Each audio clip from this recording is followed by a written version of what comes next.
Plumber finds 75-year-old hidden treasure while renovating girls' restroom in an abandoned school.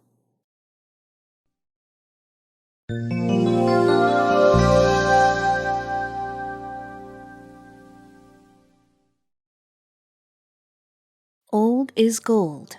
You might have come across this phrase many times in life, and if not, soon you'll be getting to hear it, and it is for sure one of your friends or family member would be using this phrase some years later. Talking about old or antique memories plays a foremost role as a person mentions it.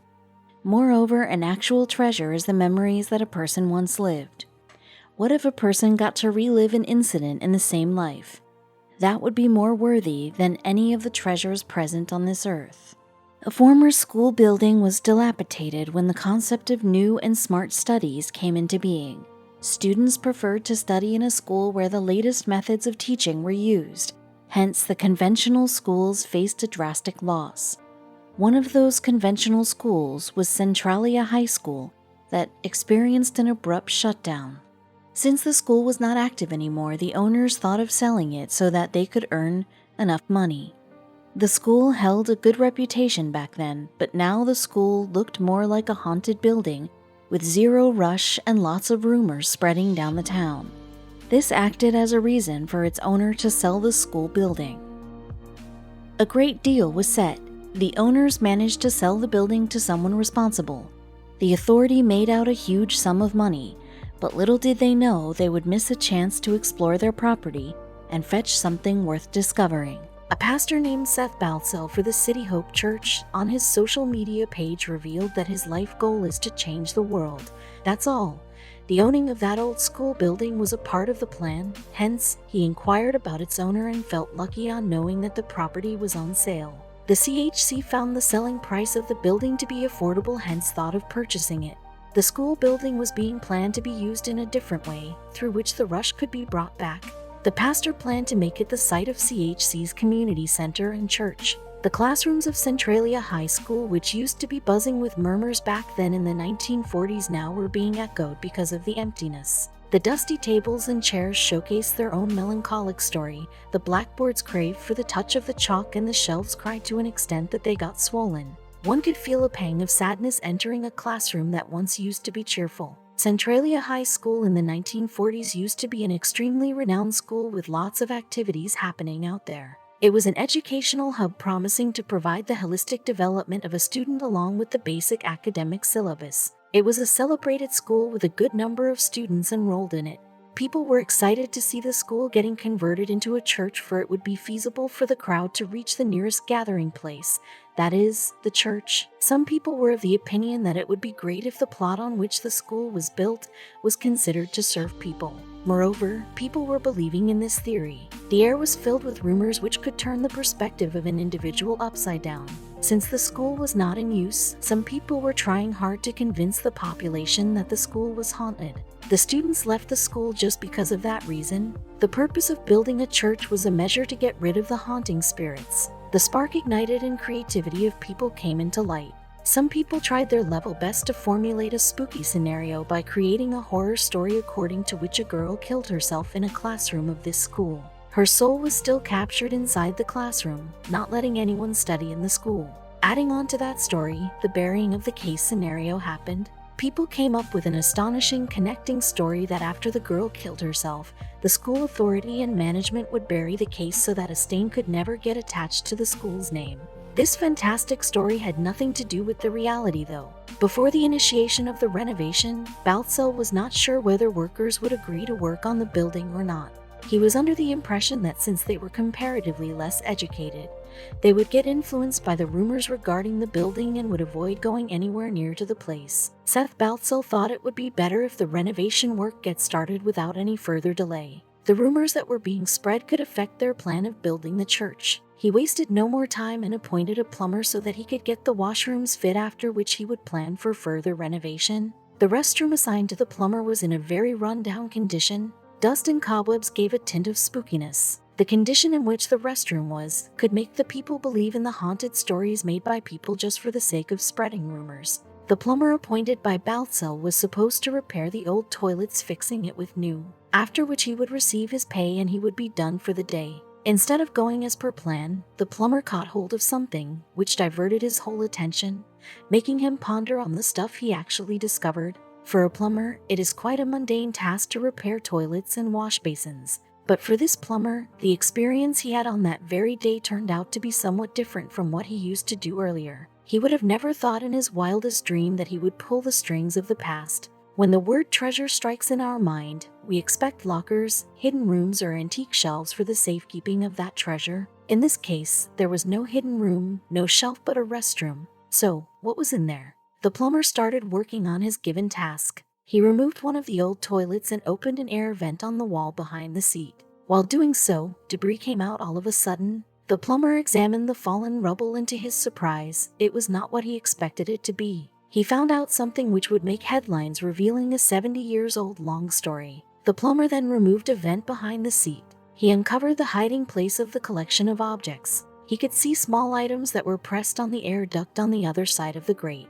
When he removed the grate, more items came out slipping, which perplexed the plumber. The objects that plumber found were untouched by anyone for the last 7 decades. The items were worth more than golds and diamonds, as sentiments were attached with them, which was beyond any other materialistic things. Wallets. That's what he found. Not just 2 or 3, but a total sum of 15. On discovering these personal belongings, the plumber thought it to be wise to inform the pastor about this. He called Baltzell and showed him the worthy treasure he found. Baltzell was amazed to see that entirely different kind of treasure which belonged to the schoolgirls in the 1940s. Baltzell thought to give the wallets back to the rightful owners. Baltzell, when opened the wallets, discovered the identity cards of the girls. It was not a piece of cake to find the owners now. A lot of changes happened in those 7 decades, and it might be possible that the owners were not alive. Baltzell wanted to return the found treasure to the respective owners, but had no idea how to get started. Seth Baltzell thought it to be an interesting story, and this could lead him to get close to the owners. He put up this mind-blowing story on his Facebook, and the response he got was unexpected.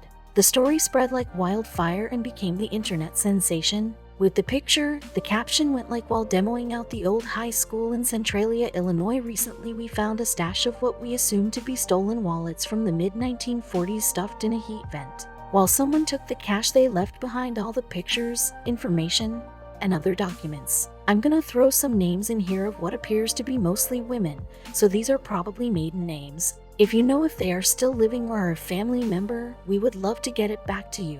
Though Baltzell's post was being shared by people on Facebook, he was not getting his desired response. No single soul was able to identify the wallets. He thought that the owners were not alive anymore, hence the identification process would never get successful.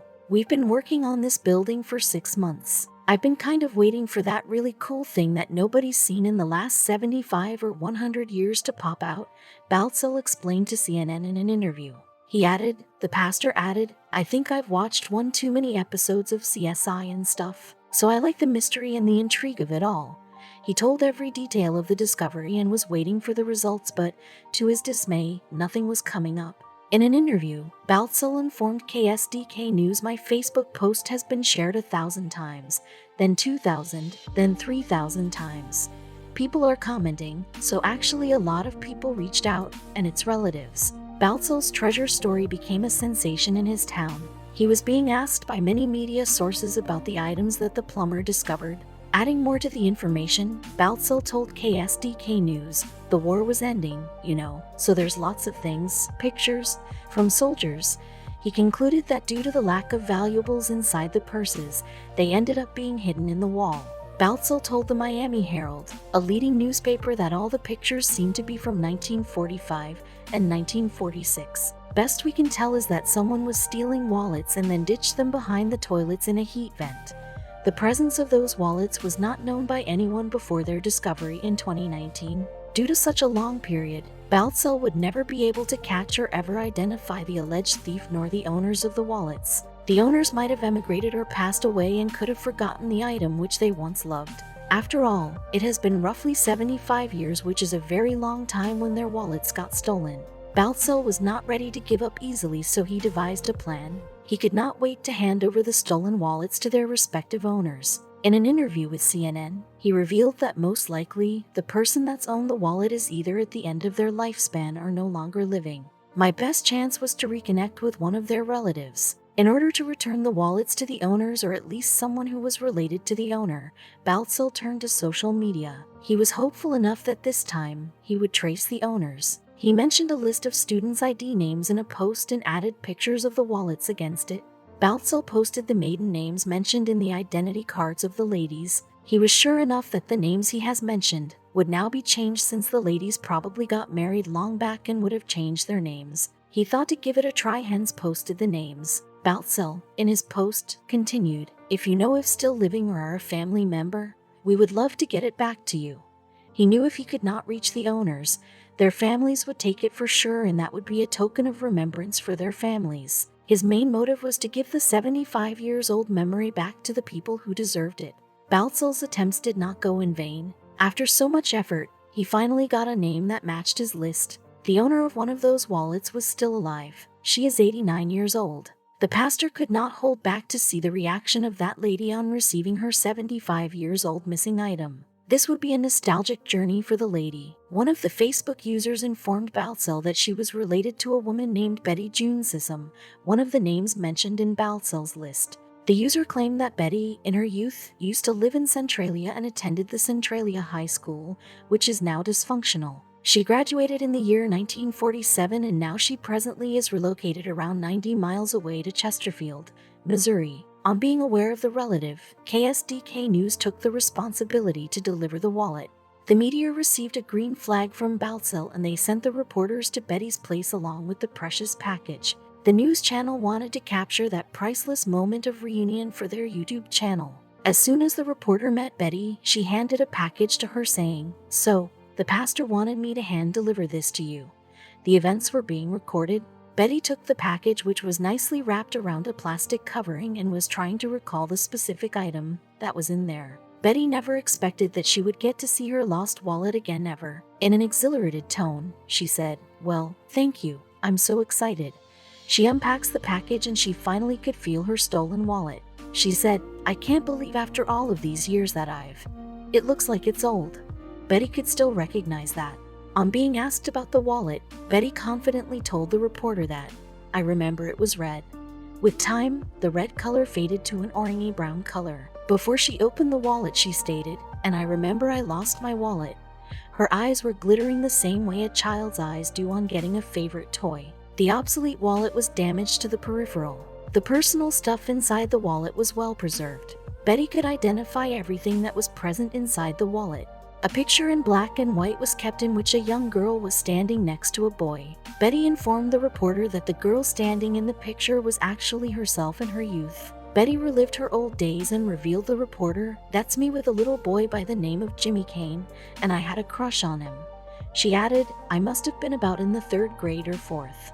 The picture came as a time travel for Betty. She could not believe that the photographs managed to survive 7 long decades. Betty went on exploring her old treasure and got to see more photographs of different young men. Most probably, they were her crushes. The photographs invoked teenage vibes within her. She suddenly exclaimed, "Oh my goodness, look at the boys' pictures I have. It's quite a shock, and it's really exciting to see these pictures." Disappointed Betty could not find any hidden cash inside the wallet. In a joking way, she exclaimed, "They took all the money, huh?"